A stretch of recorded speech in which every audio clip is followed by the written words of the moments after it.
because like the dying wish is the thing I broke because when I was growing up, my parents were very much like marry Korean, and my grandmother's dying words were like marry Korean, and like I had fallen in love with someone that wasn't.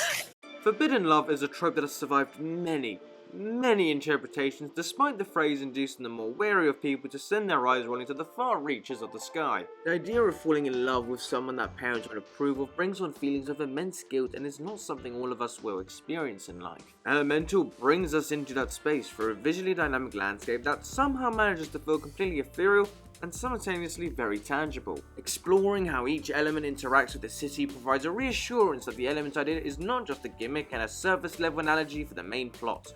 But once you're 15 minutes in, you've pretty much seen all the ways in which the inhabitants engage with their world. This is where Elemental could have really blossomed beyond its initial concept. As initial concepts come, Elemental is obviously nothing special. I knew it. There are only so many places you can take this trope without it feeling stale, but luckily Ember and Wade's chemistry is solid.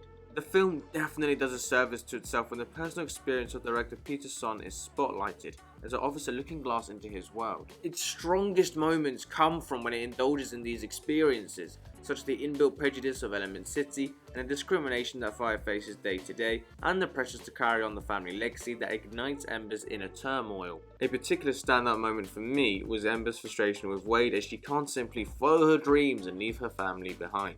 Now, you'd be forgiven if you think the chemistry between the two leads was lacking in explosiveness. Elemental does very little to break the ground of the conventional and settles for surface level mediocrity in its portrayal of culture sharing through basketball-esque games. However, I would perhaps hesitate to say mediocre in favour of realistic as to how people share their cultures in the real world. Subtlety be damned, I guess. If you thought your relationship had a rocky start, trust me, this one is by far worse, with a love interest who cries more than your grandma slowly watching her digestive slip from her fingers into her tea.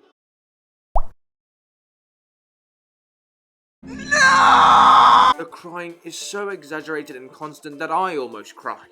It outstayed its welcome as quickly as the opening call in episode 9 did, and it made it extremely hard to root for them.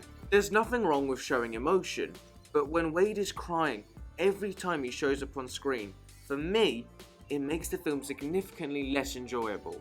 When it directly lifts from personal experience and the trials of tradition, it's admittedly a heartfelt story, but the problem with Elemental lies within that personal experience because it feels too afraid to elaborate on that relationship within the context of the film. Albeit tethered by good intentions, the world is never explored too deeply for fear of distraction from the main story.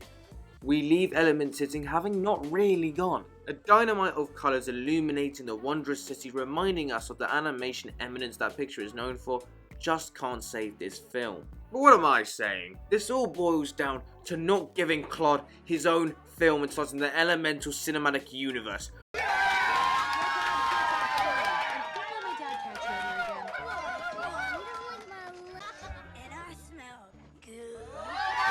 I cannot wait for the final showdown against the City Council. I'm giving Elemental a 5.3 out of 10.